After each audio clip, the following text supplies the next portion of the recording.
Now to discuss this, we are joined by security expert and executive director, Elixir Trust Foundation, Emmanuel Ikule. Emmanuel, good afternoon and welcome. Thank you very much for joining us this afternoon. Thank you for having me. Thank you very much.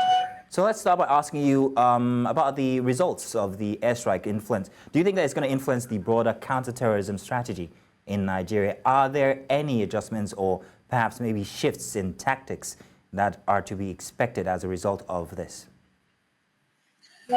For me, this is actually good news. At least for a long time, we have not heard any good news in the fight against terrorism.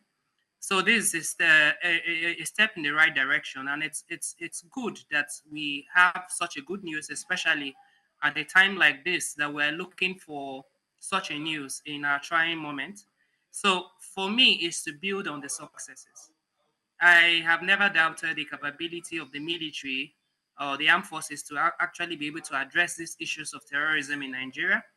But as we keep hearing, it's a matter of the leaders actually giving them the right, the permission, the authority to actually go out there and be able to address these concerns once and for all. It's taking too long and a lot of persons are suffering too much. So for me, it's something that they can do. It's a matter of the permission and the right to proceed with what we already know they are capable of doing.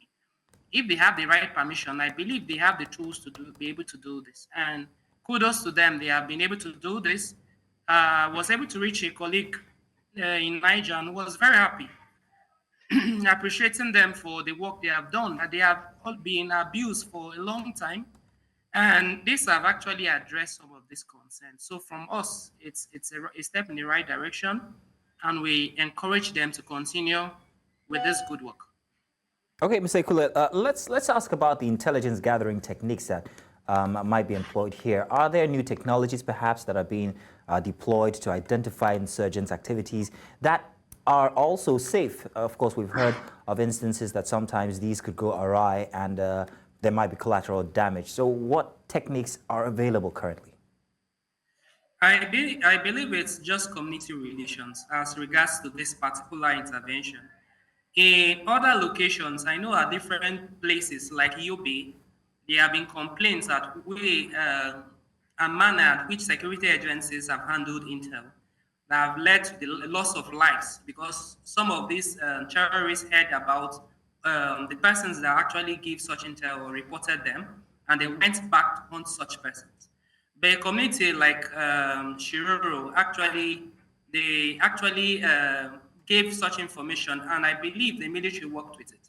So if security agencies on their own, they can do little, but if they work with communities, I believe such intels will end up giving them more details into who are the persons as well as the location. Yes, tech is important and such equipment will work, but still they need information from the ground. And such informations actually help because if they had ground soldiers working and they also informed the Navy to also carry out the airstrike that ended up affecting or ended up killing those terrorists in such areas. So both information, that is why we always encourage that synergy in the fight against terrorism is pertinent.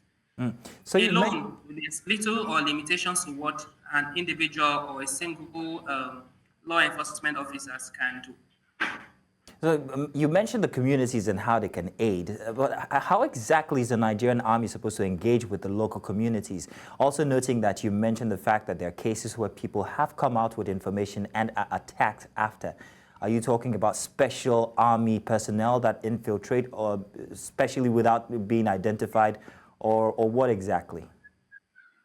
Okay, in every community, be it even though there are places the places where they have bandits, they still have people living in such areas.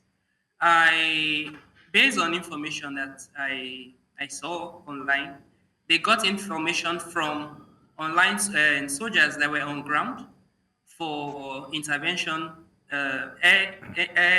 intervention by air for airstrikes. But at the same time, for it to go to any community, there are certain informations you get on ground and outside the soldiers because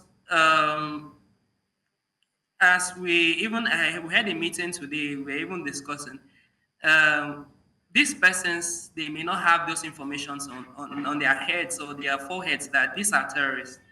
You get some information. Yes, they are soldiers on ground, but still there are informations that you get from the community. And that cannot be overemphasized, because if you just feel you know, oh, I'm going to the community, end up killing even civilians in those areas. So certainly those informations are important.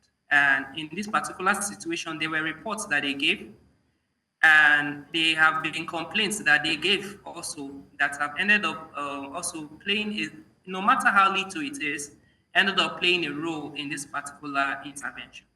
So people need to start speaking out, particularly when those areas are being terrorized, and also giving this information, no matter how little it is.